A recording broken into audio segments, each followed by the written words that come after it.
Thanks for being here. Subscribe to Cheating Stories Best, so you don't miss new stories. The best wife's friend who later became her lover. Today's story has a similar plot. Enjoy it!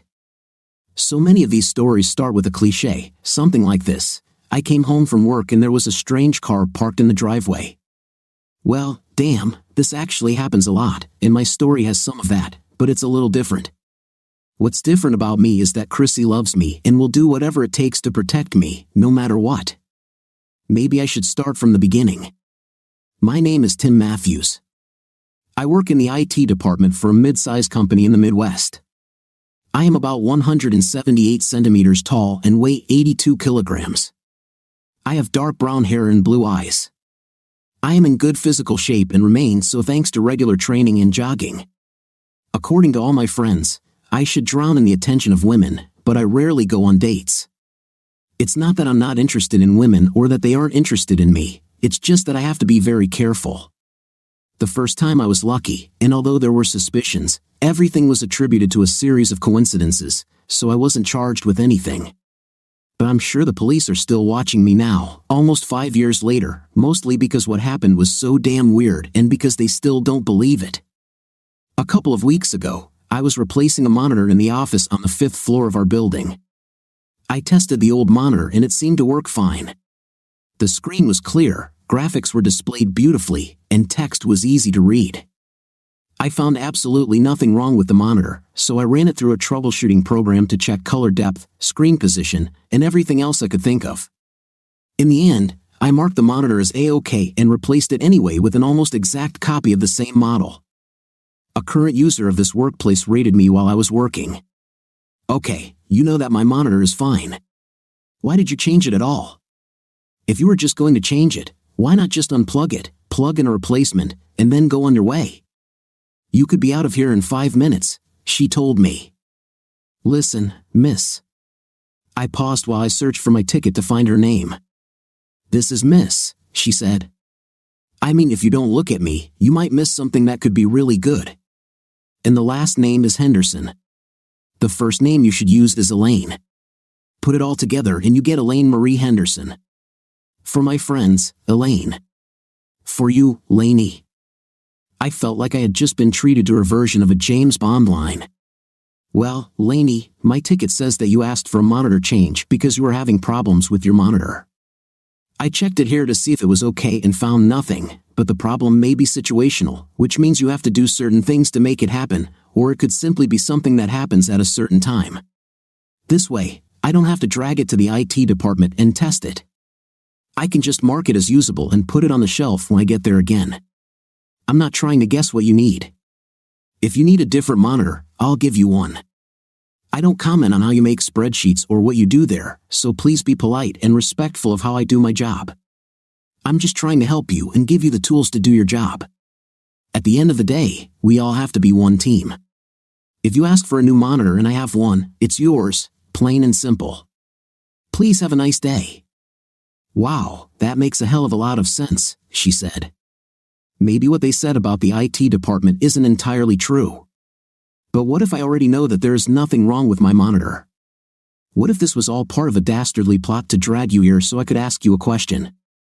I think it must be a damn big deal for you to go through all this trouble and risk, I said. So what is the question? I turned and looked at her for the first time and almost fell. She was tall and slender but curved where you want your woman to be curved. She had a mane of wild red curls that flowed over her shoulders like a waterfall cascading over a cliff. Her luscious lips were stretched into a welcoming smile, and when she took off the square-framed glasses that office types had been all the rage of late, I nearly fell into her sea-green eyes. It all looked like she had been rehearsing for days. She took off her glasses and shook her head, causing all her hair to become disheveled. It looked like an advertisement for a damn shampoo. She even put one of the temples of her glasses in her mouth and bit down on it lightly so I could see how white her teeth were. I expected her next move to be a move in which she would open her blouse, unbutton a few buttons, and then slide toward me across the long conference table like in Van Halen's 80s Hot for Teacher video. I was ready for David Lee Roth and Eddie Van Halen to burst into the room. Dave looked like a game show host on cocaine, and Eddie played one crazy riff after another from a hidden Marshall amp on a guitar that looked like it was taken from a landfill and assembled from spit, Elmer's glue, and duct tape. In the dim depths of my mind, I heard music and couldn't help but think everything worked out for me. Everything worked out. Everything worked out. I fell in love with Lainey. So that's where I left off. Oh yes, she was about to ask me the big question. If I get disconnected like that again, let me know. Why don't you want to go on a date with me? She asked. It seemed to me that all the air in the room had simply evaporated. I tried to open my lungs and draw in oxygen, but it just wouldn't come in. I couldn't let it back out either. I'm not dating, I managed to squeeze out. Why? She asked, pouting her perfect lips. It just doesn't work out. It never has, and I don't think it ever will, I said. I grabbed my things and headed to her door. The booth wasn't that big, but she covered the distance very quickly and slammed the door, blocking my exit. I think we would be suitable for each other. I did my homework. We're both divorced.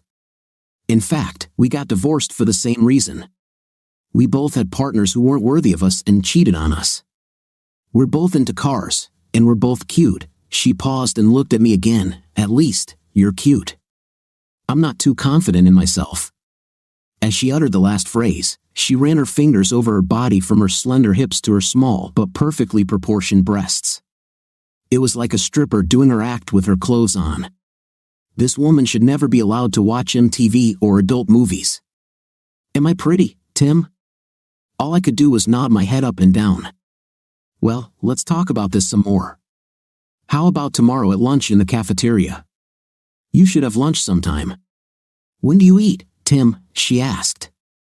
It took me a few seconds, which seemed more like days, to answer. At 12:45. See you then, she smiled. When I returned to the IT office, most of the men and women were busy, but I saw them all looking at me as I carried the monitor and placed it on the shelf. I looked at the board of available tickets and was about to grab one and head back when one of my best friends, Josh Thomas, grabbed my arm. Well, what do you think? He asked excitedly. What am I thinking about? I asked, looking confused. I noticed that all eyes in the IT office, including my longtime friend and supervisor Emma Smith, were on me. I went upstairs, tested the monitor, and it was fine, but I swapped it anyway and then came back. If you asked me if I thought there was anything wrong with this monitor, I would probably say no, but you know how it goes. Anyway, I'm going to fill another ticket. He looked at me as if I had just thrown away a winning lottery ticket. He then looked around the room and everyone else was just as incredulous. He threw his hands up as if he was beside himself with rage. Emma ran across the floor towards me and stopped me from leaving. Tim, was anyone in the upstairs booth when you changed the monitor? She asked. I tilted my head to the side as if I couldn't remember or wasn't thinking about it. Then I opened my mouth to speak but quickly closed it again. I noticed that everyone in the office was waiting for me to say something, so I wanted to drag it out as long as possible. Yes, there was some woman there. I said it so quietly and so quickly that no one could understand what I said. Then I reached for the doorknob. Emma smacked my hand away from the handle. Okay, we know that you know that we set you up and we want to know what happened, Emma hissed. Don't be mad. We all love you and think you're a great guy who works too hard and we just want you to be happy. Elaine has been asking about you since she started working here 6 weeks ago. You have a lot in common. You both work on cars and she is very beautiful. She went through a divorce just like you. You should at least try. I know she asked you out tonight, so are you coming? Well, I guess your plan didn't work, I said.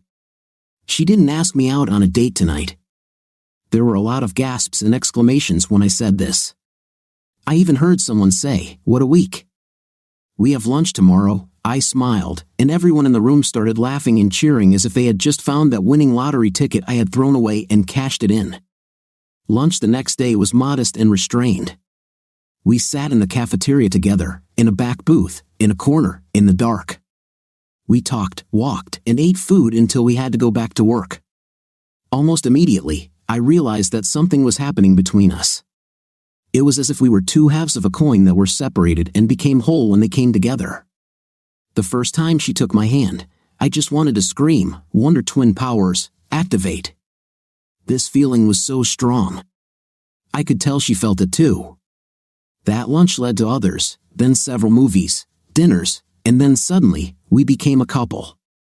We hadn't seen each other at home yet, hadn't even kissed, let alone had a night, but everyone knew that we belonged to each other. It was almost as if we were dating in high school again. She was ready for the next step, but I wasn't sure I was. That is, I liked her very much. Perhaps I even knew that I loved her as much as you can love someone with whom you have not engaged in horizontal movement. After the divorce, I dated several women, and Chrissy didn't like any of them. I could tell that Lainey really liked me too because she always went out of her way to touch me. She also made it clear to all the guys who tried to flirt with her that she was interested in someone else.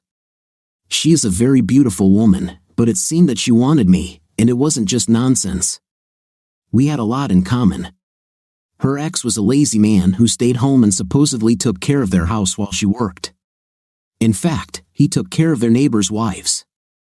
They had a messy divorce that left her supporting him for 2 years, or until he found a job and could take care of himself. The idiot lasted all of 2 years and then got a job where he made more money than her. Another thing is the car. Very often, friends who want to interest a guy in a woman tell him that she is interested in the same things that he is, so they seem to have something in common.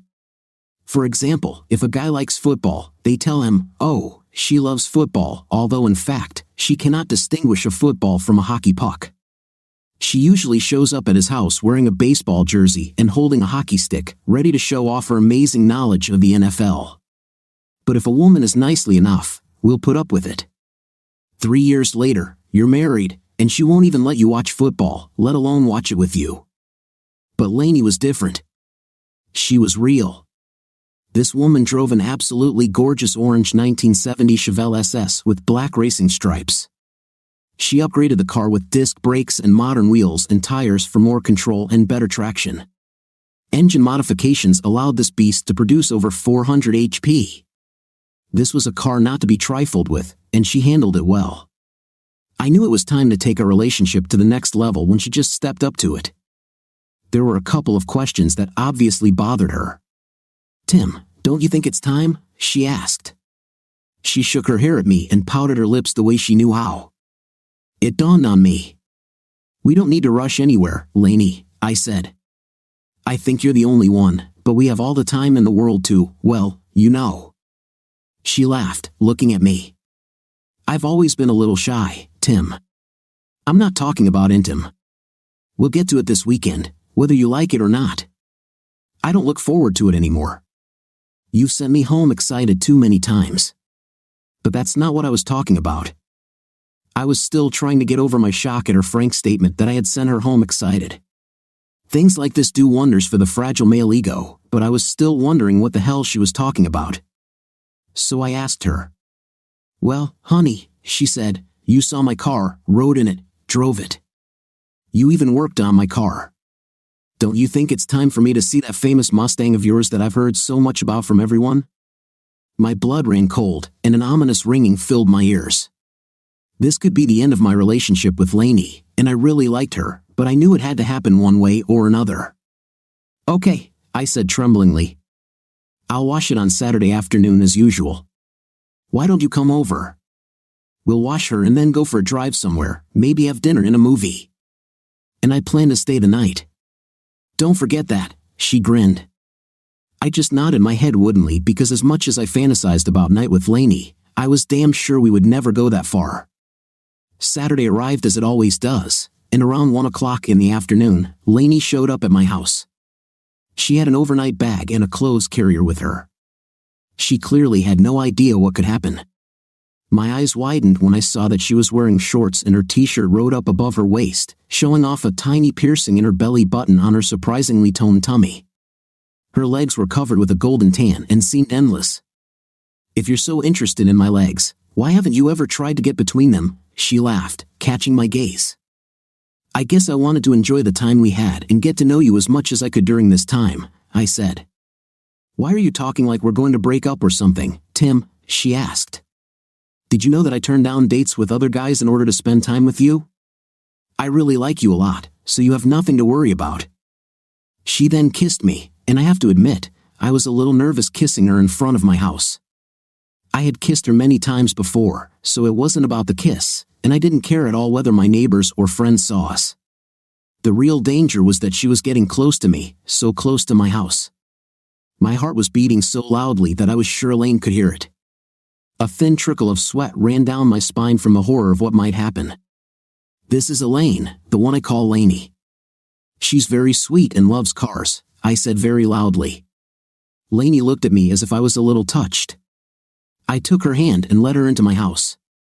She looked around and smiled the whole time. It was very difficult for me not to smile too. She immediately pulled me onto the sofa and pressed her lips to mine again. We sat and kissed for about 10 minutes, and my hands had already begun to roam over her body when suddenly she jumped up like a jack-in-the-box. "Okay, let's go look at this car before we start it and have time to wash it or cook dinner," she said. "Are you sure you want to see her now?" I asked nervously. She nodded seriously. "All I hear from everyone is about your car. Before I met you, whenever people found out I liked muscle cars, everyone in the building would say, 'You should see Tim's Mustang.' I don't care that it's 18 years old and rusty. I love you, so if it's important to you and you like it, I'll like it too." "Okay," I said, thinking that sooner or later this was bound to happen. The garage was attached, so we just walked out the door from the kitchen into the garage. It was heated and had a beautiful striped floor that matched the car. I held Lainey behind me as I walked to the garage, but she wouldn't let up. She jumped out of my shadow and examined the car. "Oh my God, she's beautiful," she screamed as if she had just seen a new supermodel. She began to walk around the car to inspect it from all sides, but I quickly grabbed her arm to prevent her from walking in front of or behind the car. "Is there something wrong with the other side of the car?" she asked me suspiciously. "Chrissy, this is Elaine. I already told you about her. She is very sweet, and I have very strong feelings for her. I would be very upset if anything happened to her," I said loudly. Lainey looked at me like I was a little out of my mind. I opened the garage door to let in some fresh air. "Maybe I should back it out so we can wash it easier," Lainey asked. "I'll do it," I said. I noticed Elaine looking at me with amusement. "So you love me, but you don't trust me with your car?" she asked. "Well, first you two should get to know each other better," I said as I approached the car. I smiled again. It's funny that I've had the car for almost 5 years now, but I still smile every time I see it. A 2006 Mustang GT with a shaker hood and chrome Flowmaster dual exhaust. The car was flash yellow with black racing stripes. I had custom chrome rod grills in high and low positions that matched each other. I installed a front chin spoiler to improve aerodynamics and provide additional cooling to the engine bay, a rear diffuser, and rear blackout panels. The rotors were cross-drilled and slotted all around, and the very large calipers were painted yellow to match the body. Elaine was still shaking her head as I prepared to get into the car. When I approached the car, the door locks opened, the windows rolled down, and the engine started. Elaine didn't show it, but she commented on the beauty of the exhaust note the Flowmasters were giving me. I moved the car far enough out of the garage so we could wash it. "But hey, open my side," she said. "Chrissy," I hissed under my breath.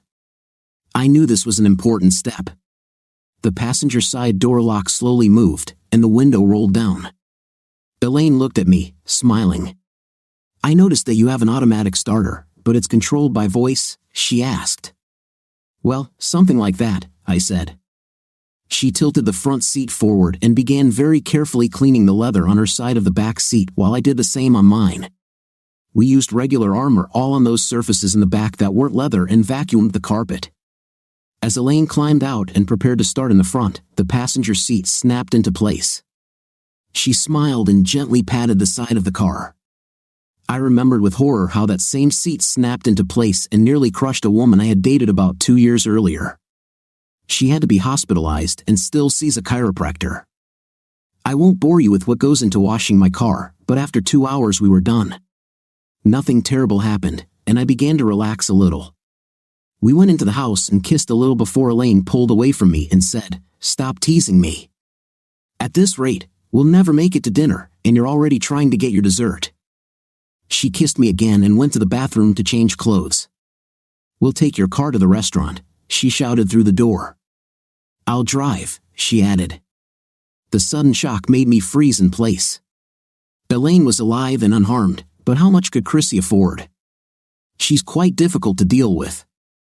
"Relax, Daddy, I won't hurt your baby," she said, leaving the bathroom. I wasn't actually worried about her hurting Chrissy.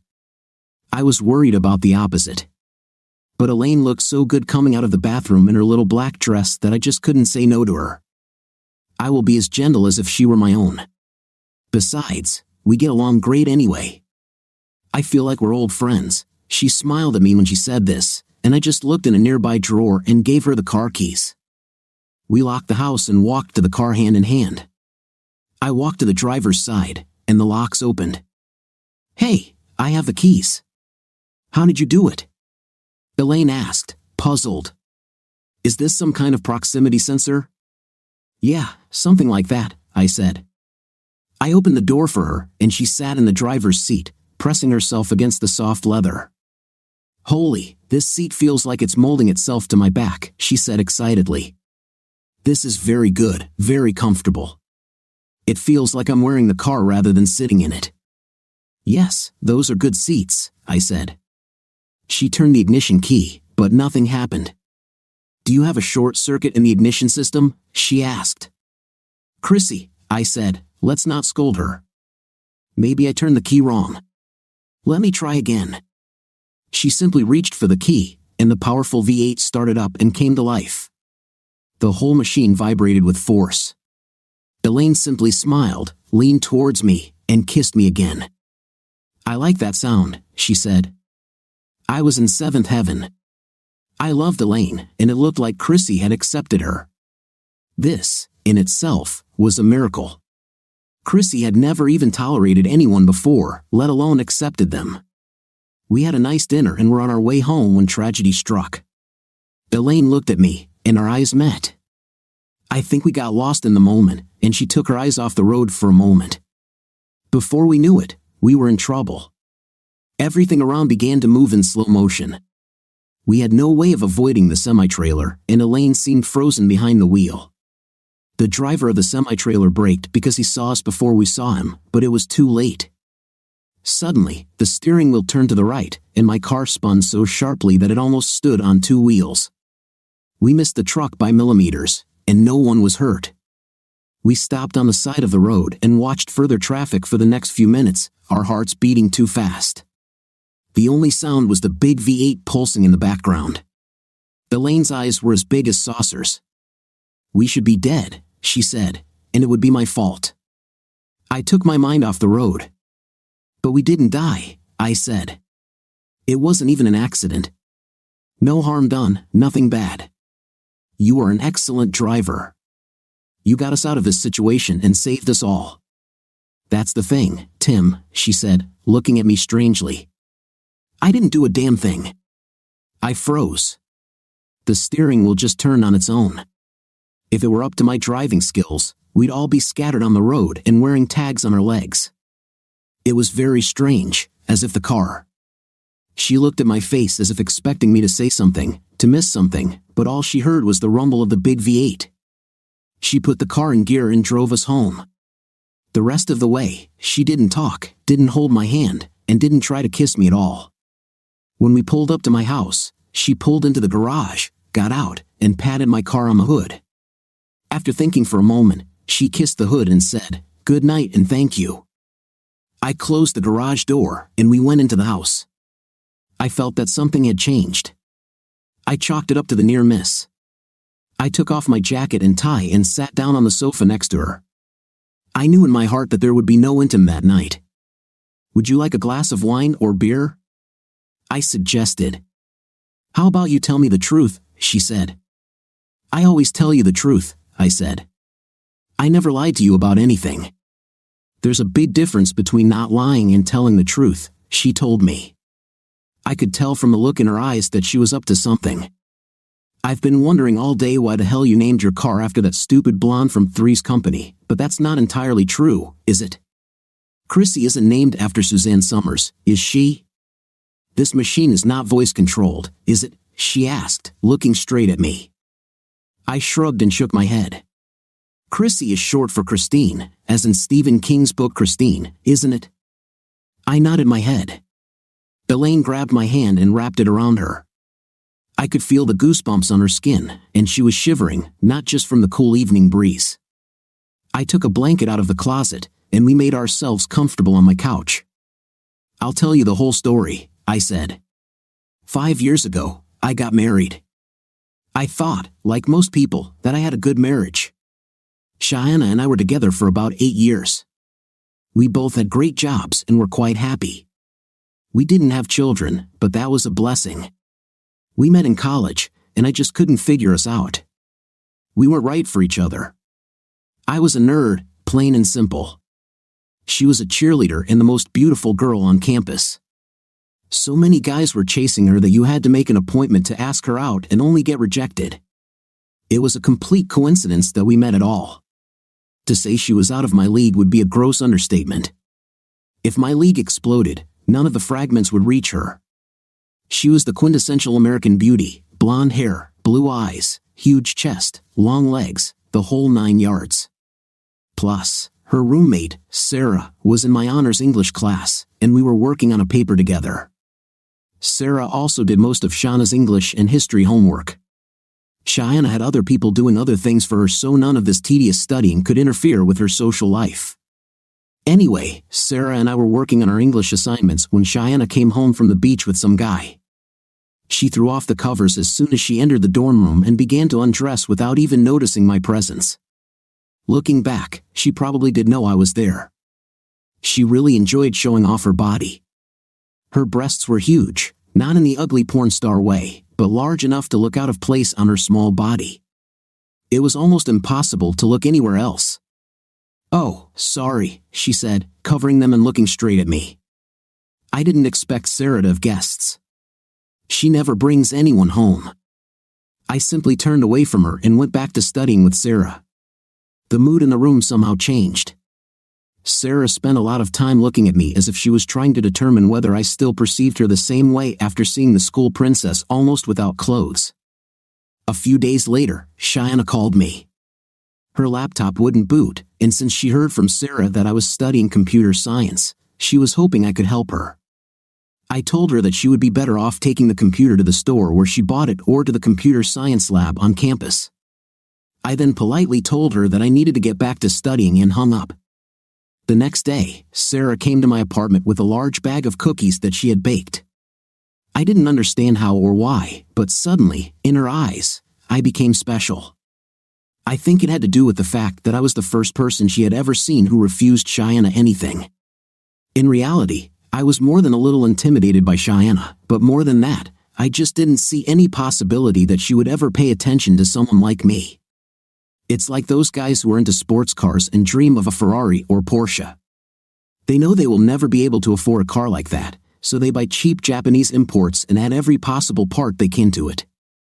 They turn the car into the fastest and loudest Toyota Celica ever made, but deep down they know it's just not a Ferrari. More practical guys simply lower their expectations. I knew I would never have a chance with Cheyenne, so Sarah was fine with me. Sarah was actually quite pretty. She was shy, slim, had nice legs, and a sweet smile. But to be honest, there were hundreds of girls just like her all over campus. However, there was only one Cheyenne. Eventually, Sarah and I started dating, and we started having a night. We even used their dorm room sometimes, and that's where the problem started. Sarah and I, like most bright young people, were somewhat experimental when it came to intimate and other things. If we heard about something, we tried it. If one of us liked it, we added it to our repertoire. Sarah and Cheyenne talked to each other about different things as roommates, and I think our nightlife was one of them. That first year, Cheyenne had intimate with almost half the school. Poor Sarah only had me. Sarah was pretty open when it came to a night, and we walked out of her room one afternoon to find Cheyenne sitting on the couch. When we walked out, I noticed that she was looking at me very funny, but I didn't attach any importance to it.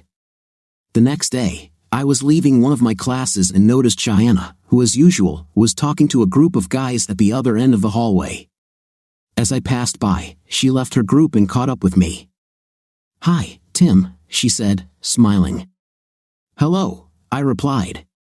"Tim, what's wrong with me?" she asked. I really didn't understand the question. I didn't know what the hell she was talking about, so I didn't say anything. "Why don't you like me?" she asked.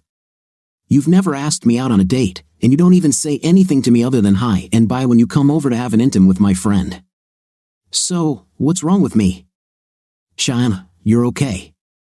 We just don't know each other. We move in different circles. You're very popular, and you have tons of guys trying to get a date with you, the football team and the basketball team, all the aspiring athletes and the rich guys. What chance does someone like me have with someone like you?" I said. "Much more likely than you think," she began.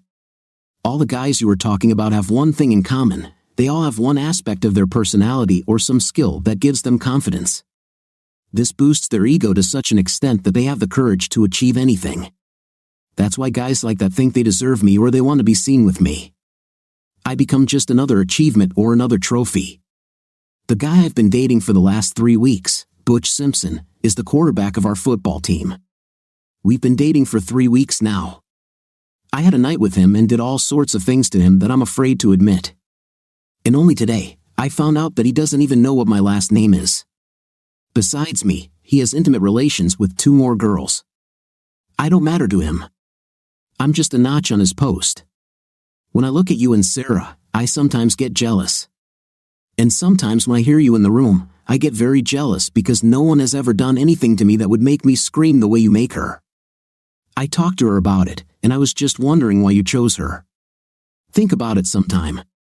Cheyenne walked away, leaving me standing there with my mouth open. I was very flattered, but I didn't take it seriously. A few days later, one evening after her classes, Sarah was crossing campus and was hit by a reckless driver who didn't slow down at all. Her femur was shattered, and both legs were badly broken. Some internal organs were also damaged. She was taken to the hospital, and immediately after surgery, she was transferred to a hospital in her home state.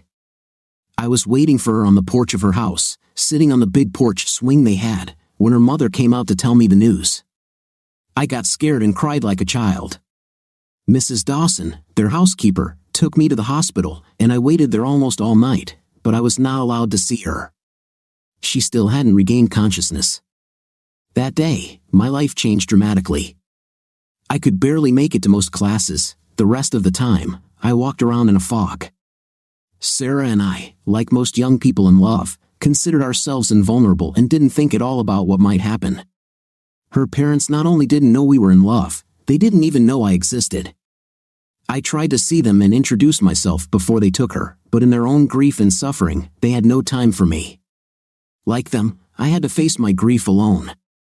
Surprisingly, Cheyenne visited me several times and tried to cheer me up. She often brought me food and made me eat. A couple of times, she took me on walks and let me talk about Sarah. She never spoke, just listened to me pour out my heart for another woman. When we returned to school after the Christmas holidays, there was no word about Sarah, and absorbed in my own education, over time, I simply stopped asking. Cheyenne and I had entered the friendship stage. I figured she was just testing me out of loyalty to Sarah. One evening, she just showed up at my dorm while I was trying to study and dragged me to the movies. Almost every person in the cinema was wondering the same question as me: what the hell was Cheyenne Burnett doing with this nerd? Most of them didn't even know my name. Over the course of the evening, several of her ex-friends or ex-dates came over to talk to her, ignoring me as if I wasn't there. Of course, I didn't say anything, and when one of them sat down next to us and started trying to take her hand, I apologized and left. A couple of hours later, there was a knock on my door. I rolled over and tried to sleep, hoping she would just go away. The next moment, I realized that she was standing in my room and looking at me, clenching her fists. My roommate had let her in. "Dude, do you even realize who this is?" "This is Cheyenne," he said as if that explained everything. I don't think he knew what her last name was. "Why the hell did you just leave?" she shouted. She seemed to be on the verge of tears, which really confused me. "Cheyenne, there were 3 or 4 guys hanging around you, and every minute more were coming. You got all the attention you could handle. You didn't need me to interfere, I said. I appreciate everything you've done for me, and I will tell everyone who asks that there is another side to Cheyenne. I will tell them how caring you were and how you were there for me while I tried to get over what happened to Sarah. But in reality, you did much more than you would expect from a roommate. I looked at my roommate as I said this. He just grinned, shrugged, and said, "Dude, she's Cheyenne." He also didn't indicate that he was going to leave so we could talk in private. It seemed like he was just staring at her from all sides. "The earth is calling, Tim," Cheyenne said hotly. "Get your head out of your fifth place. Have you ever heard anyone talk about me and Mother Teresa in one paragraph, let alone one sentence?" She looked at me as if I was one of the slow-witted ones. "Tim, I'm damn sorry that this happened to Sarah. I had to find 2 more people to do my English and history homework, but that's not why I hung around you." "Cheyenne, I don't do other people's homework," I said. "Tim, have I ever asked you to do my homework?" she snapped. She then turned to my roommate and found him with his head bowed, staring open-mouthed at her fifth place. "Hey," she snapped, "since you're still here, have you ever heard me ask some guy to go on a date with me? Have you ever heard me practically beg some guy to do something with me?" He shook his head but didn't stop looking at her. "Tim, I asked you to go to the cinema with me tonight not because I'm trying to help you forget Sarah. I asked you because I wanted us to spend some time together. I just wanted it to be you and me, not you and me in Sarah's ghostly presence." I thought about it, but the idea seemed unrealistic. She must have had some kind of agenda or ulterior motive that I couldn't see through. "Well, there wouldn't have been room for Sarah's ghost anyway with all these guys that came," I said. "And it's been 2 hours since I left, so you really couldn't be that worried about me leaving." I also noticed that she wasn't wearing the same clothes she had been wearing when we first went to the movies. "Tim, you can't blame me for these guys showing up. Some of them are friends, and some I didn't even know. But you were the only one I was there with." I tried to tell some of them about it, and then the movie started, and I was so caught up in watching it. When the movie ended, I looked back to ask you how you liked it, and you weren't there. That's why I came here, to tell you that you left me. But really, I just want to know why you don't like me." She looked upset. It was as if there just wasn't a logical explanation for why anyone, especially a guy, wouldn't be into her. "Cheyenne, what was the name of the movie we went to?" I asked her. A blank expression appeared on her face. "It was The Lord of the Rings," I said. "This is part of a trilogy. Tonight was the first episode, The Fellowship of the Ring. The film is 3 hours long and had not yet started when I left a little over 2 hours ago. This means that the movie you watched to ask me how much I liked it is still playing right now, but you had time not only to come here but also to change clothes and, judging by the smell, at least take a shower. I don't know what you want from me, but you should find another sucker." I grabbed one of my books from the table and walked out of the dorm, still wearing the sweatpants and t-shirt I usually slept in. I didn't even take the time to put on socks and shoes. I went down the stairs to the building's rec room and began reading the chapter assigned for the next week. When I finally got back to the dorm, my roommate was waiting for me. "Dude, why were you so rude to Cheyenne?" he asked incredulously. "She asked me to tell you that you won't get rid of her that easily." A couple of days later, I was in the library when Emma Bailey, my classmate, came and sat at my table. She smiled shyly at me and looked at her book. As we sat there, she kept sneaking glances at me, and eventually, I just asked her what was going on. "I'm just curious," she replied. "You're just not like them." "Like whom?" I asked. "Didn't you meet Cheyenne Baker that night?" I nodded. "Well, it was the same night that she had her infamous group intim with 4 or 5 guys, so I'm just wondering what kind of group night it is and what it's like. I have so many questions that I would love to ask you. I mean, I'm sure the woman is doing very well, and it seems like it's Shauna's signature anyway to be the center of attention. One guy probably isn't enough for her anyway, but from the guy's point of view, you were just trying to have fun at any cost. Didn't it seem strange to you that your equipment was so close to so many other guys? I've often wondered if guys who do these things are a little gay. What about the girls? She must be the biggest society girl imaginable. Either that is true, or she is so insensitive that she needs to reach a moronic level of sensation to even feel anything. It's really pathetic how much attention some people need. You're just not like them. What would Sarah think? She looked at me as if she really expected an answer. Before I could say anything, her expression changed. She suddenly turned pale, began to pack her things, and hurried away, leaving her notebook behind. I was wondering why she left so quickly, and then I heard the click of expensive heels. Cheyenne sat down opposite me. I quickly collected my things and also got ready to leave. I can't believe that fat man had the nerve to talk to my boyfriend in the public library where everyone could see her, Cheyenne said. I hope she enjoys the choice she left herself. What are you talking about, Cheyenne? I asked. Well, now she's limited herself to one of the two L's. She can choose loneliness or lesbianism because no guy on this campus will date her. I declared that I simply would not date any guy who had dated any girl who tried to date you, so she will have to either satisfy herself in her room or have a night with girls. It will do her good. Tim, everyone knows that you are mine. I got up from the table and left. The next morning, I came to history class very early. Professor Martin moved a few students around, and we sat down for the lecture. I was sure he had changed the seating arrangement because he suspected several people of cheating. One of them was the guy who usually sat behind me. The seat behind me was now empty, and the girl who was sitting next to me had been replaced by a guy from India. About 20 minutes into the lecture, the door opened, and Cheyenne walked into the room. She didn't even have any damn books or notebooks, she just came in and sat behind me. The professor didn't say a word. He paused for a second and then simply continued lecturing. He was usually a stickler for classroom rules and protocols. There was no talking aloud in his class unless it was part of a group discussion or assignment. Somehow, Cheyenne was blowing on my neck and putting her fingers on my shoulder, even though I was sitting in the front row right in front of him. Cheyenne left the class about 10 minutes before it ended, and again the professor didn't bat an eyelid. I collected my books and walked out with the other students as soon as he dismissed us, wondering what was going on. I should have known she would be waiting outside for me. Hey, Tim, how about lunch? She asked. Haven't you already attended this class? I asked. Yes, Sarah did my homework. I still have her notes if you need them. I got an A, she said. Pure curiosity made me ask her, how did you pass the tests? I just returned them empty, she said. Professor Martin will do whatever I ask, and all I have to do is pet him. Tim, you have to come to terms with this. You won't be able to leave me unless you change schools, and we're too far into the semester for that to be practical. I know our first date didn't go very well, but I'd like to have a chance to explain a few things to you.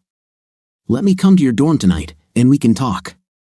After this, if you want, I will not come to your history lesson or any of your classes unless you want me to. So if I listen to you tonight, you promise you'll leave me alone? I asked. Tim, I never said that. I just said I won't come to any of your classes, she smiled. I will never leave you alone. That evening, Cheyenne came over, and we went out and bought pizza and brought it to my dorm. Every guy in my building was excited when we headed to my room. I watched Cheyenne and noticed that she liked the attention. Her hips seemed to sway a little more, she bent down a little lower, and revealed a little more cleavage in response to the gazes. It was like a performance. When we were alone in my room, it seemed much more peaceful. I began to wonder which one was the real Cheyenne. Tim, all I want is for you to give us a try. If things don't work out, I'll leave you alone, she said.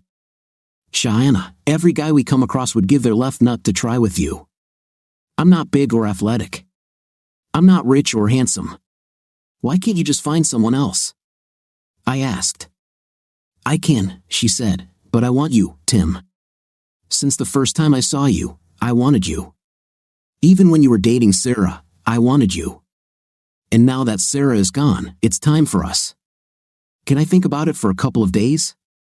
I asked. If you waited so long, then a couple of days won't change anything, right? The next day, I was talking with my friend Mark, who was preparing to graduate with a degree in psychology. This girl is crazy, Mark told me. Speaking purely as a medical worker, she's missing 2 sandwiches for a picnic. The only thing you have is time. Just play along with her, do whatever she wants. In a couple of weeks, she will get tired of you, and she will leave you. This is her pattern. She only stays with a guy for a week or two, then she moves on to the next one. Use this to your advantage. Get all the freebies and perks you can because everyone here either wants intim with her or wants an intim with her again. Even women want to be on good terms with her, he said. But how do you know all this? I asked, thinking he was going to say that she was some particular example he was researching or that she was the ideal archetype of a narcissist. I had a night with her, he said. I only lasted a day before she left me for some football player, but it was a great day. Her breasts are incredible. Enjoy it while you can. But why can't she just cross me off the list and move on? I whined. Because, he said sharply, you are the one who escaped. You were Moby Dick. It's like if Cheyenne was a rare car collector. She had every type of Mustang except the Eleanor, and you were the Eleanor. You're the only guy on campus who's ever said no to her. Remember how she showed you her breasts and you just turned away and went back to studying with your boring friend Sarah? Then she calls you and asks you to come fix her computer, and not only do you refuse, but you start dating Sarah. Then you started having intimate with Sarah in Shauna's dorm. She should add you to her collection, but once she gets you, you'll be just like all the other guys. And since we're already talking about the Eleanor Mustang, you'll be gone in 60 seconds. Believe me, the sooner you give up, the sooner it will all be over. That's how I started dating Cheyenne. Within one day, the news spread throughout the entire campus. Girls who had never looked twice at me were now looking at me, trying to figure out why Cheyenne wanted me. Guys tried to be my friend or looked at me like they knew they were stronger, faster, or just better than me. And Cheyenne completely changed almost overnight. She literally became the perfect girlfriend. She constantly came to me, brought food, and cleaned my room. When we went for a walk, not a single guy came closer than 3 meters to us. She always waited until I graduated so she could start kissing me. The first time we had an intim was strange for me. Cheyenne wasn't very good in bed. She wasn't nearly as good as Sarah. Cheyenne had come to terms with the fact that she truly had an incredible body and every guy she encountered wanted to take advantage of it. Our first round found me slightly disappointed that the campus night goddess was just lying there like a beautiful stone. However, the second time, I used a few of my tricks. I didn't realize at the time that Cheyenne had probably had intim with 50 or 60 guys, but this was her first climax that wasn't manual. I didn't realize it either, but I was working against myself. Remember, my goal was just to play along with her until she dumped me and I could go back to my normal routine. For the first few weeks, I pretended that I really wanted to be with her, but I didn't have intimate with her. I did all kinds of things for her. I bought her cards and constantly surprised her with all sorts of little things. At first, I did it because that's who I was. She saw that I did this for Sarah, and I needed her to think that I had the same feelings for her that I had for Sarah. The problem was that no one had ever treated her this way before. All the athletes and rich guys she usually dated wanted to be with her because of their looks, reputation, or athletic skills. Once they started dating her, their egos usually took over, and they treated her like property or a trophy. Cheyenne started to really like the way I treated her before we had intim. As soon as we started having night, she was hooked. Although I didn't know it, I had a better chance of becoming an opera singer than getting rid of Cheyenne. First, I started telling guys when Cheyenne and I would be dating so they could come and I could leave, like the first time. I was sure that Cheyenne was still messing with me, and I encouraged it, although not openly. If Cheyenne said she was going on a date with a group of her girlfriends, I was fine with it. I just told her to have a good time and hoped that one of her friends had a huge piece of equipment and would get her away from me. However, after a few days, I noticed that her walks with her girlfriends began to subside. Then, when she returned from a trip with her girlfriends, she still came to me to have a night. Eventually, the visits with her girlfriends simply stopped. Cheyenne practically moved in with me, and a bunch of guys, including Butch, looked like they wanted to kick my 5th place. Finally, I turned to Mark for help again. Mark, more than a month has passed, and she still hasn't left me. What the hell is going on? I asked. You're stupid, he laughed. You really need to understand that college is more than just studying and going to classes. You really don't know, do you? What don't I know? I asked again. Cheyenne is really in love with you. She walks around the school and tells everyone that she loves you and you belong to her forever. Didn't she tell you about this? Well, yes, I said, puzzled, but doesn't everyone say that about the person they're with? Dude, Cheyenne never said anything like that about anyone. I told you she's kind of sick, but she even stopped having a night with other guys. That's why there are at least 5 guys that I know of who want to kick your 5th place for taking those breasts from them, he said. I really don't see your problem here. The most stunningly beautiful woman we've ever seen is crazy about you. Everyone would love to have such problems. He saw that I was still confused and shook his head. What's the worst thing that could happen to you? In a few weeks, she will come to her senses and leave you. You wanted this from the very beginning, didn't you? But for now, you can enjoy the feeling of having the prettiest chick you know at your fingertips. And that's how it went throughout the last year of college. We were inseparable. Cheyenne still flirted with some of her professors to get grades, but other than a little touching and teasing, she never cheated on me. She even warned me about the teachers she teased so I wouldn't get the wrong idea. 5 months before we graduated from college, or before I graduated because Cheyenne still didn't know what she wanted to do, she started talking about our life together after graduation.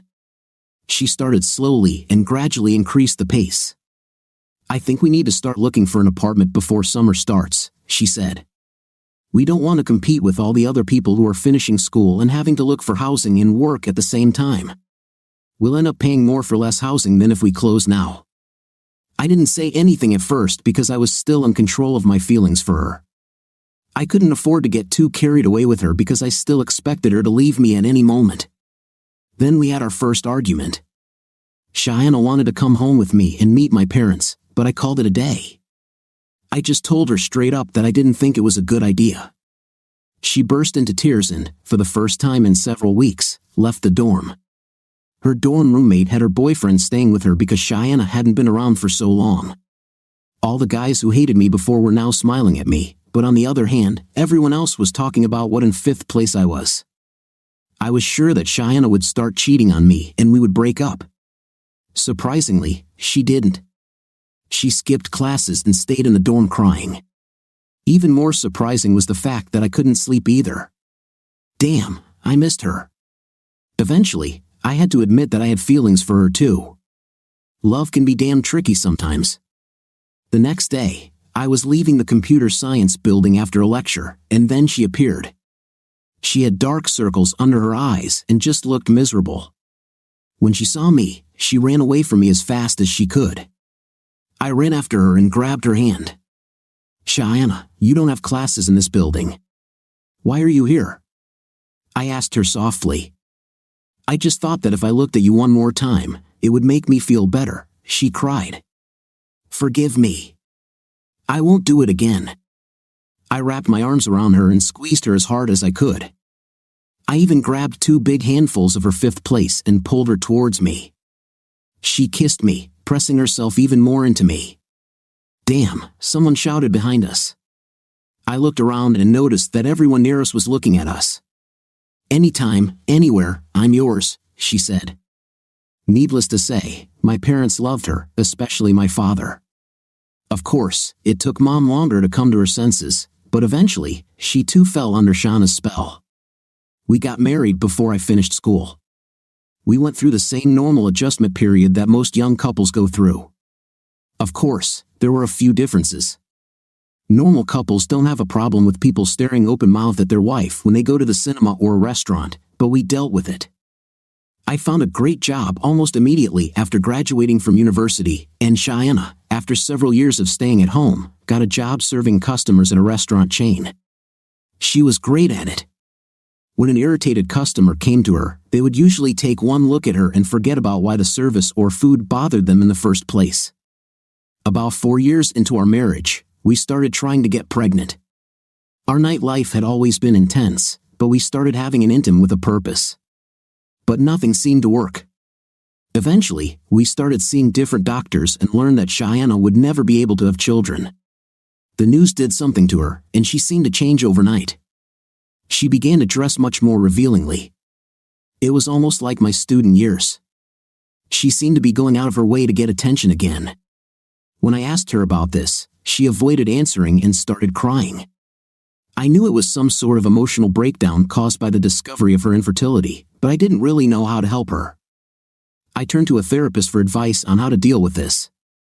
He told me that, as I suspected, this was probably just Shauna's way of trying to feel more attractive and that she could still turn men on. This is because a woman's role and part of her intimate identity is that childbearing is a core part of a woman's biological function. Shauna, finding that she could not perform this function, felt somehow inferior to other women, so she needed to prove that she was at least as attractive in appearance to somehow compensate for her biological inability. It didn't make any sense to me, but I didn't want to say anything to her about it because by that time, I loved her so much that I was ready to do anything for her. Then came the moment that I initially hoped for but then began to fear. About a year after I found out she couldn't have children, I caught Shauna with some guy she knew in college. They were having a night on her couch when I walked into the house. In typical cliché fashion, I came home early and found them. I watched for a minute or two and was puzzled. Shauna just lay there while some guy had her. He had the biggest smile on his face, but she could have been watching a rerun of an old TV show. "Oh, baby," he hissed. "I'm going to finish. Do you want me to come out?" "It doesn't matter," she answered weakly. "Just hurry up, okay?" "Oh, yes, that matters," he said. "Your little husband won't be too happy if I knock you up." "Get away from me," Shauna screamed. "Tim is a much bigger man than you will ever be. I don't know why I'm even doing this to you. You can't even make me climax. Get out of my house and never come back."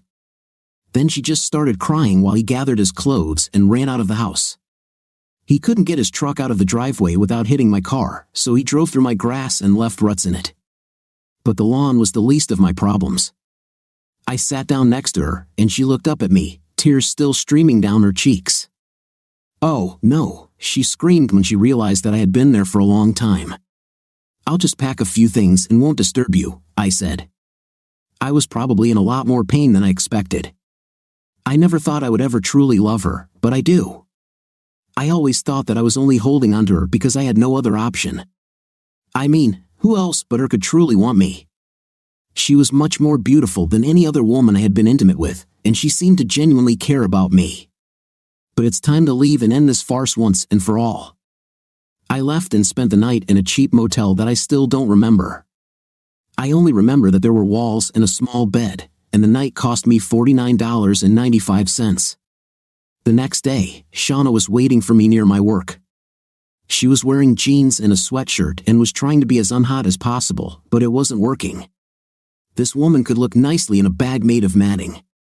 She had huge circles under her eyes and was still crying. Everyone in the building looked at me like I was a dog when I walked past her and refused to talk to her. My boss told me to take the day off, go home, and get things done because Shauna sitting in the parking lot crying was bad for business. Actually, I think he just wanted to please her. This was another case where her magical breasts influenced some weak guy. I finally agreed to go home and listen to her side of the story before heading back to my shitty motel. As soon as I got there, she started by taking off all her clothes and pouncing on me. "Whoa, Shauna, we're here to talk, not have an intim." "So say what you want to say," I snapped. "I love you, Tim. You're the only one who wants me. You are the only one who truly loves me. Every other man I've ever met doesn't want to know me or care about me.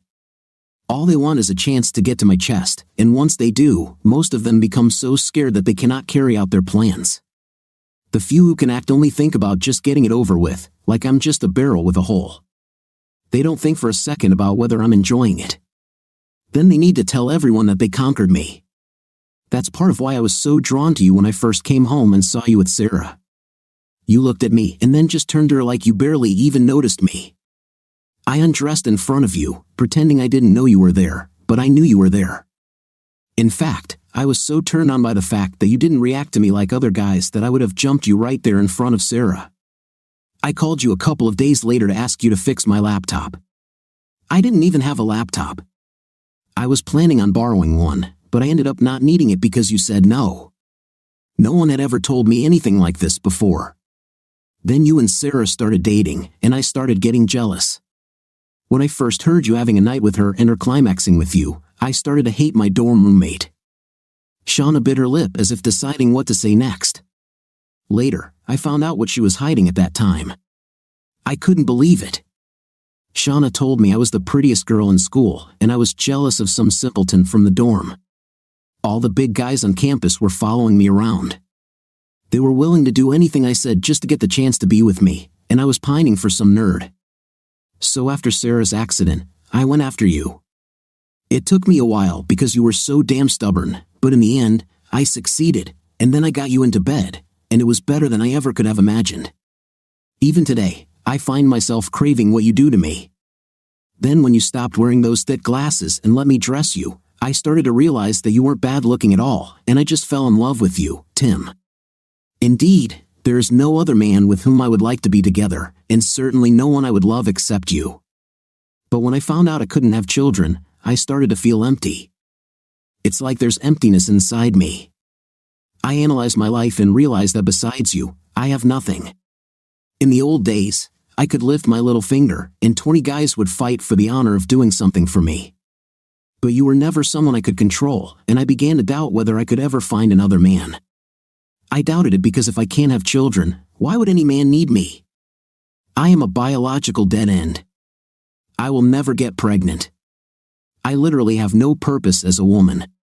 I'm just a toy and nothing more. But then when that idiot started talking about you, I realized that no matter what, I love you, and you love me. So maybe this is my purpose. Maybe my purpose is to make you happy. It was a great speech, and I thought about it for a long time that night. I spent the night at home but slept in the guest room. It was several weeks before we were able to return to any intimacy, and it took months before I could say I loved her or even begin to feel it. But the balance of power in our relations had changed even more, and now, a few years later, all the stars lined up again. Shauna ran into Butch, the quarterback from our old college football team. Life was not kind to Butch. He was married to a short, fat woman with a mustache. She became pregnant by him, and he had no choice since her father was the chief of police. At first, Shauna was shocked by his appearance. Butch was fat, out of shape, and bald. At first, Butch had to blackmail her into getting into her pants, but once he got in, even though the night wasn't good for Shauna, she enjoyed having control over him more than anything else. During the first few months of their affair, I started to suspect something again, but without proof, I didn't know what to do.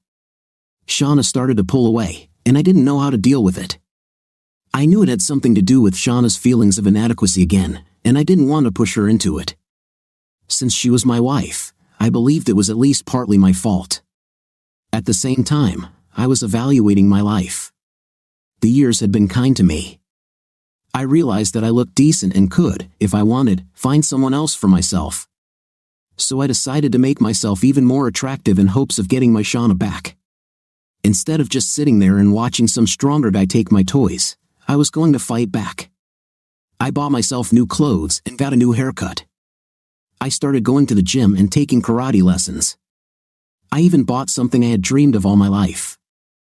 I bought a brand new Mustang GT. From the first day I bought the car, I knew something had changed. The strangest thing happened at a car dealership. The salesman couldn't find the keys to allow me to test drive or drive the car. He tried to open the door, but it was locked. All I did was try the door handle, and it opened immediately. He said he would go to his office and find the keys so I could drive. When he returned, I told him that I would take it, even though I didn't drive the car. I know it sounds stupid, but somehow I knew that this car and I were made for each other. He was also very happy. Mustangs don't stay parked for long. He couldn't sell this one because bright yellow paint isn't to everyone's taste, and there was just something about this car. The first day I drove this car home, I found out that Shauna was having a night with Butch. I saw him slip away as I pulled into my driveway. Shauna tried to pretend nothing was happening, but I knew, and I knew that she knew that I knew. A couple of weeks later, things got even weirder. I came home from work early and parked my Mustang in the garage. When I walked into the house, Butch was sitting in my living room on my couch. "Hi, Timmy," he said. "We need to talk." "Who are you?" I asked. "Well, except probably that you're the guy Shauna has intim with." And why should I talk to you? You will not recognize me, he asked in confusion. I'm Butch from school. I was a protector. You stole Shauna from me. Oh, yes, and what happened to you? I asked. Well, I wasn't good enough to become a professional, and I got a girl pregnant. In any case, none of this matters. What's important is that I will have a night with Cheyenne whenever I want, and you won't be able to say or do anything about it. He stood up, leaned towards me, and said, otherwise. Like I should have been scared. The moment the word otherwise came out of his mouth, I remembered what my karate instructor had told me, land the decisive blow first, and the battle will be much easier.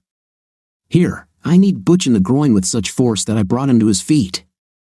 Then, while he was jumping on his tiptoes, losing his balance, I kicked him in the chest and knocked him down. As he lay on his back, I put my knee on his throat and looked down at him. I saw fear in his eyes. Listen, Butch, or whatever your name is. I don't care. You can take Cheyenne out of here right now. I won't lift a finger to stop you. Moreover, I will help her get ready. You're not the first person she's cheated on me with. I'm done with her, she's yours. Take her. She won't come with me, and I already have a wife, he whined. She loves you and will not leave you. I had to blackmail her to get her to marry me. He was still holding his groin when I let him stand up. Out of my house, Butch, I snapped. I'll be back, he shouted, still holding his gent. Sha better call me, or we're both going to jail for a long time. I hate my life, so I don't mind going to jail to get away from this. I married, but I don't think being locked up in a women's prison will do your beautiful wife any good. As soon as he was outside the door, his courage returned. Next time, I'll kick your 5th place, he grinned, running to his car. He was limping from pain.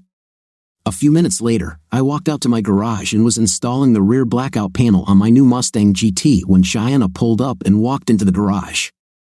Where's Butch? She asked, uncertainly. I kicked his 5th place and sent him home, I said without looking up from the car. Cheyenne, I'm not going through this again. Pack your things and leave. You can live with Butch, his wife, and child, but I'm not going to put up with this. Didn't that explain everything to you? She asked, already crying. It's not like last time. I'm not doing this out of curiosity or frustration, Tim. I know you love me, and believe it or not, I love you and only you, but I have no choice. My back is pressed against the wall. So until I find a way out, I'll just have to deal with it. Cheyenne, what kind of power does Butch have over you that you're willing to give up our marriage for him? Now I was really curious. Shauna looked at the ground and couldn't meet my gaze. What exactly are you doing with the car? She asked. Can I sit in it? Maybe we could go for a ride. I had almost forgotten that she was trying to change the subject when she put her hand on the door handle and the locks clicked shut. Cheyenne, what is Butch holding over your head? He said that if this gets out, you will both get jail time. He doesn't mind going to jail. He claims that he hates his wife and wants to leave her. What could be so bad? Did you sell pills in college or something? It was so long ago that no one cares about it now, Tim, she said quietly. If I thought that you would wait for me, I would go to jail too. But the thing is, I'm more worried about you finding out than about me getting locked up. Cheyenne, if you can't tell me, then I don't think our marriage can survive. I'll file for divorce as soon as I find a lawyer. You can take the house and car, I'll take my car and find a new place to live. I think you and Butch can use our house as your love nest away from his wife. She ran into the house and slammed the door. I heard her screaming and crying from the garage. I decided to take my car for a drive to figure out what to do. I really loved her. Then I noticed that the doors were locked and the keys were still in the ignition. Suddenly, it dawned on me that I was in trouble because I didn't have a spare set of keys. You'll have to call a locksmith, I thought. I got up and looked out the window. They were there, but something strange happened. The door lock simply opened. What was even stranger was that the engine started and the headlights came on. I remember thinking, it's just a short circuit in the wiring harness, my car will not be able to transform. I got into the car and reversed out of the garage. Shauna ran out of the house. Please don't leave me, she cried. The door locks clicked shut again as she approached the car. I started to think that maybe the car has a proximity sensor and it is connected to the alarm and auto starter, but the car did not have an automatic starter, and the factory alarm system did not have any proximity sensors. Tim, please give me a couple of days to figure this out. I just need to explain all this to you somehow, she said. I rolled down the window and looked at her. She truly was beautiful, and I truly loved her with all my heart. You have 2 days, Shanana, I said coldly. For 2 days, everything is on standby. You don't have an intim or have any contact with Butch. You will sleep in the guest room. I don't hire a lawyer. After that, if we don't talk, I'll assume that you just can't give up Butch or that you're keeping a secret from me that you're willing to share with Butch, which means you and him should be married, and I should be free. Where are you going now? She asked. Just for a ride, I said. Can I go? She asked quietly. Before I could say anything, the window closed on its own, the engine roared to life, and the car began to back up the driveway. I tried to tell her that it wasn't me, that there was a short circuit in the car's electronic system, but she turned away and walked back into the house, looking like her life was about to end. I hate this, I said loudly to no one as I drove along the deserted roads. I gave her a wonderful life, everything she ever asked for. I love her with all my heart and soul. How did she repay me? She cheats on me every chance she gets. Maybe she's just not the kind of woman who can be faithful, at least not to me. But she's so beautiful, it just breaks my heart every time she does that. But this time, it's just amazing. Does she really think I'm going to believe this about Butch blackmailing her? I think they're together, and she just wants to be able to have an intim with Butch without having to prevaricate. She just wants to rub my face in her, because she knows she can't control me. I guess I thought I was only talking to myself and no one was listening to me. I often spoke my thoughts out loud to relieve stress and not get tense in bad situations. If I knew then what I know now, I would never have done this. After 2 days, Shanana came to me and said that she wanted the 3 of us to sit down and discuss the problem like adults. She suggested a possible solution. Her solution included 2 steps, if I was ready. The first step involved meeting with Butch and trying to figure out if we could pay Butch some money to just go away. If he doesn't accept the money, will I be ready to just pack my things and leave with her? The second thing is she wanted us to go to marriage counseling because she really loves me with all her heart and doesn't want to lose me for anything. Maybe through counseling, she can figure out what's wrong with her and why she keeps getting into these situations. She seemed so sincere, and she had been so miserable the last 2 days, so I agreed. A little later, Butch appeared. When he appeared, I just felt a sinking feeling in my stomach. He didn't move tentatively, as if he was afraid I'd kick his 5th place again. He grinned, as if he had already won. Shanana started the conversation. Butch, you don't make very much money from your job. Instead of having night with me, could we pay you some money? We could spend $10,000 or $15,000 to keep it a secret. Are you crazy or do you think I am? He grinned. What would I do with the money? My wife would find it and force me to spend it on things for her and the baby.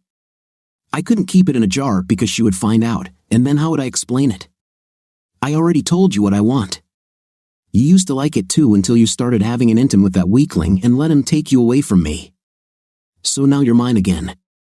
I'll have you as often as I want, unless your hubby wants to see some 300-pound prisoner turn you into a lesbian against your will. She said she doesn't want you, Butch, I muttered. That's even better, he snapped back. Throughout college until you got your hands on her, I had to share this with half the team. She was in control when we had a night, and how it was always up to her. She loved power and control more than anything else. You know, I once saw her having a gangbang with 5 guys, and she still hasn't reached peak. Just think, 5 guys, and all she wanted to do was go home, take a shower, and find out why some nerd dumped her at the movies.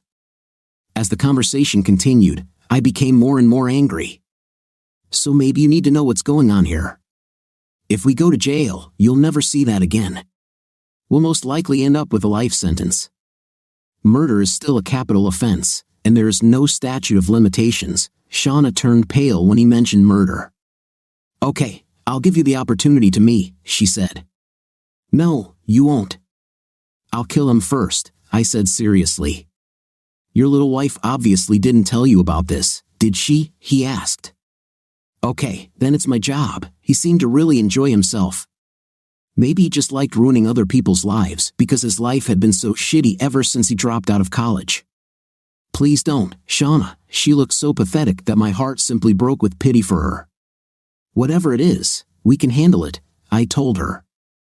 When we were in college, Shauna could always wag her 5th place, and every guy on campus would do whatever she wanted, he began. She also manipulated women through men because all she had to do was find out which guy the girl was interested in and go after him. None of the girls wanted to try to compete with her. Everything Shauna wanted, Shauna got, until you came along. For some reason, I could never understand, she was crazy about you. She told me a year before we left school that she was going to marry you. Only 2 things stood in the way. The first is that you didn't even look at her. I couldn't understand why. I thought maybe you were gay. Why didn't you like her? He asked. It's not that I didn't like her, I said. I just never thought that a girl like her would give me a chance to even kiss her 5th place, let alone date me. So, I targeted girls who I thought would actually give me a chance. There's no point in pursuing something that you have no chance of getting. The second thing standing between you two was Shauna's little roommate. I can't even remember the name of this crap, but Shauna actually asked her to give you up. Shauna wanted her to leave you. She even asked her out on dates with any guy on campus she named. But that little said you meant more to her than anything Shauna could offer. Then he smiled like a shark and looked at me. So, Shauna convinced one of the professors to lend her his car. She gave me the keys and promised to have an intimate with me every night for 2 weeks to drive the little crazy. I was just going to hit her hard enough to break her leg or something, so she had to go home. But I really couldn't control this car, as you remember. She ended up getting very badly hurt. She was taken home, but 6 months later, she died without ever waking up from her coma. I'm not proud of what I did. I was so hooked on steroids back then that I made a lot of bad decisions with too much testosterone in my body. I was angry and ready to fight 1 second and desperate for a woman the next, so I was really out of control. I'm sure the judge will take this into account when he sentences me. But poor Shauna was the inspiration. She was not under any influence. She was just a jealous, who wanted other people's toys and couldn't stand the thought of anyone telling her no. I looked at the two of them, Butch grinning and Shauna with her tear-stained face in her hands, and I knew he was telling the truth.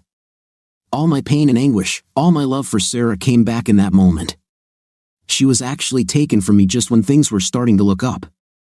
I looked back and in an instant, I saw the life I could have lived with Sarah, seeing all the love and loyalty of a woman who truly loved me in a way that Shauna, with all her problems, may never be able to. I was really angry, but then Butch put the other shoe down. Did she tell you the worst? He grinned. I mean, admit it, you're a nice guy. Did old Shauna ever tell you why her roommate's parents treated you like crap and refused to see you or let you see her? I looked at Shauna, and all I could see was her crying and shaking her head. They found out that night in the hospital that Sarah, yes, that was her name, Sarah, was pregnant with your puppy, dude. So, not only have you lost your girlfriend, but also your only chance to have children. That's why old Shauna went crazy when she found out she couldn't have children. Partly because she feels worthless and partly because of what she took from you and can never replace. I couldn't stand it anymore. I needed to go away to think. I'm leaving to work on my car, I snapped. You need to figure out what you want to do, weakling, he snapped. Shauna couldn't stop crying. I couldn't bring myself to look at them. Okay, I said. I'm going to the police. Let them sort it out. No! Shauna screamed. Tim, please let Butch and I talk about this. We can work it out. I went out to the garage. I was thinking about putting in a rear diffuser because it was supposed to be a very easy install. I think we were louder than we thought because as soon as the garage door opened, my neighbor Steve poked his head into the garage. The car looks good, he said. Why don't you do mine too? He laughed. Steve filmed me in the car. I don't know why, but some guys take a video camera and just go crazy with it. The door to the house opened, and Butch came out. Yeah, the car looks good, weakling, he said. When can I drive? "We're not quite finished inside," he continued. "Your little wife will like it if you come back to the house so we can finish everything. Maybe there will be a way to work things out in the end," he said, looking at my car. "You, Butch, I'm going to the police. They'll figure it out," I said. Butch reached into his pocket and pulled out a gun. He pointed it at me and told Steve to close the garage door. "I tried to be polite to you," he chuckled, "but I brought this in case you want to try your damn karate moves again. How are these classes going? Is it you and a bunch of 10 and 12-year-olds kicking the boards in their little pajamas? Aren't you ashamed? Do you really enjoy this? You tell me that, Butch. How did you feel when you left here last time? It must have been a few days before you could walk straight," I laughed. Butch got angry, just as I had hoped. I was hoping he'd head towards me so I'd have a better chance of getting to him without getting shot. The closer we were to each other, the less advantage his pistol had. However, neither Steve nor I were prepared for what happened. As he moved towards us, he passed in front of my car. Suddenly, she jerked forward, trapping his legs between the front bumper and the concrete wall of the garage. It happened so quickly that he didn't even have time to scream. The car pulled back, and he made an ah sound. He fell between the car and the wall, knelt down, and turned so that he was facing the car. He looked at Steve and me with surprise and shock on his face. All the bones in his legs were crushed, and he could no longer stand. The car rushed forward again and crushed him against the wall with its chest. "Holy!" Steve said. "How did you do this?" "I didn't do it," I told him. "I have no idea how this happened. I went into the house and called the police. While I was inside, I heard Shauna crying quietly from the bedroom. I guess I should have gone and told her that Butch wouldn't bother her anymore or demand night, but I didn't. The police car arrived a little later. When they arrived, Butch was still pinned between the wall and the car. The detectives forced us to move the car to free the body. Butch was crushed. Strangely, the image of my Mustang emblem was imprinted into the skin of his chest. Shauna came out to see what was happening. She spoke to a police officer, and he told her that it appeared to be an accident, but the circumstances were suspicious. Steve and I were questioned separately, and our stories matched.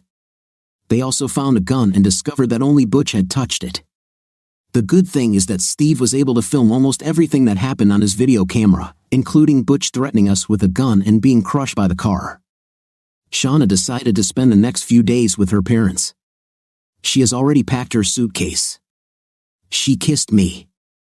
In a few days, when it's all over, we'll go to a psychologist and return everything to normal, she whispered.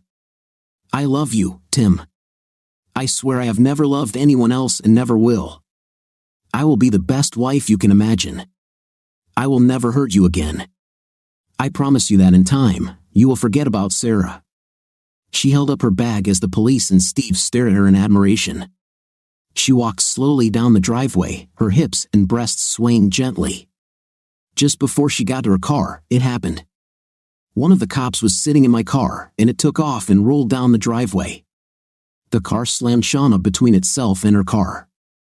Unlike Butch, it was almost merciful. She didn't even notice how it happened. All the policemen ran up to her, along with Steve and me. I cried and screamed and tried to pull the cop who was sitting in my car out of it and beat the crap out of him. In the end, they had to hit me with a stun gun to calm me down. I simply could not look at the twisted female figure squeezed between two cars. Shauna's car was total, but my Mustang wasn't even scratched. It was an accident, sir, the chief of police told me a couple of days later. We have examined your car from top to bottom, and it will be returned to you today. There is nothing mechanical about the car, and one of my officers was inside the car. He claims he was on the brakes when the car crushed your wife, so maybe you should get your brakes fixed. We offer you our deepest condolences, but there is nothing more we can do. We can't bring her back. His words sounded so empty, so far-fetched. It was probably a politically correct decision, but it didn't make me feel any better. When I picked up the car later that day, it was on a flatbed tow truck. The guy told me he was very sorry, but they couldn't start the car. There's something very strange about this car, mate, he said. I asked him to unload it in front of my garage. At that moment, I wasn't sure if I even wanted to return the car. Almost immediately after the tow truck was out of sight, it started up. The first thing I noticed was that the car was several feet closer to me than where we had left it. I knew this because when we lowered her, she was only 2 feet from the garage door. I asked to put it there so I could try to put it in neutral and just push it in since it wouldn't start. She was now at least 2 m from the garage. "Okay, come on, I think it's my turn now," I shouted in my grief for Shauna. I think I just wanted it to be over. The car started moving towards me, and I just closed my eyes. I hoped it would be quick like Shauna's death. I really didn't want to die like Butch, slowly from 2 or 3 brutal blows. I remembered how he lost the ability to move after the first blow, but there was enough consciousness to just stand in horror and wait for everything to happen again a few seconds later. I felt something almost gently touch my leg. The front of the car moved up and down, and I could even hear a slight rush of air as the shocks rapidly contracted and expanded. The headlights flickered, turning off and on. The car behaved like a huge puppy who wanted to go for a walk. I got into the car, and the engine started immediately. I drove for about half an hour, and I don't really remember where I went, but I do remember that it gave me the time I needed to get my thoughts in order. I knew why Butch died, and the truth is, as cold as it may seem, the world is a better place without him. Even his wife and their child would be better off without the poison of living with a man who never loved them. But Shauna's death seemed cruel and unnecessary. Then I realized that the machine did this to protect me. My relationship with Shauna was built on lies. All this time, I was waiting for her to leave me or to find out that she cheated on me again. During the entire time we were married, I never felt comfortable with her. I never felt like she belonged to me. Even now, I could not imagine that we would grow old together. Towards the end of the trip, I realized that Shauna, as beautiful as she was never good for me. Besides, now that I knew what she had deprived me of, Sarah and my child, I could never look at her again without thinking about them. Even today, I wonder who it would be, a girl or a boy. What would we call her or him? Would Sarah have blossomed physically like I did after high school, or would she have declined like Butch? It wouldn't matter because I would still love her. The machine somehow knew before I did that Shauna had to leave, and in the end, maybe it was better for Shauna too. Throughout her life, she was never happy. Her beauty brought her no satisfaction, only pain. She could never cope with old age and the loss of her physical beauty. She also did not cope well in situations where she was not the center of attention. Perhaps leaving at the height of her attractiveness was the kindest way. A few days later, the city offered me a 6-figure sum, and I, of course, agreed. The circumstances of both accidents still raise suspicions today, especially Shauna's. Police want to believe the brakes failed and the car rolled out of the driveway. The problem for me with this theory is that my driveway slopes up from the house, so the car had to defy gravity while the engine was off for any of this to make sense. When you add all this to the other things I've seen her do, it's a pretty strange picture. A few years ago, there was an article in the newspapers about all this. I said to Chrissy as she snuggled up to me. Steve came to talk about it about a week later and brought me a Stephen King film.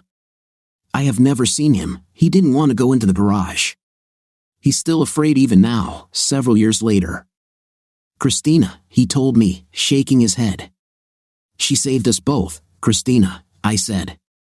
Somehow this name just fits. For the last few years, she has been my best and practically only friend. The few times I even thought about dating, she kind of shooed them away. I don't think she liked anyone until you came along. Over the years, as we grew closer, we started calling each other by our first names. So now I just call her Chrissy. She seems to like it. I think she likes you too. 5 years later, we have been married for 4 years and have a 2-year-old daughter. Whenever our daughter Krista can't sleep, she just runs into the garage and sits in Chrissy's back seat and snuggles up against her skin. Somehow the engine noise and vibrations lull my daughter to sleep. She's used to being there, and that's how it should be since she was conceived in that same tiny back seat. So as you can see, I didn't lie. There was a strange car sitting in my driveway all this time, only it was mine. What do you think of our story today? It seems to me that this story is not an ordinary story, but one with a great deep meaning. What is your opinion and impression? Write in the comments. See you in the next video.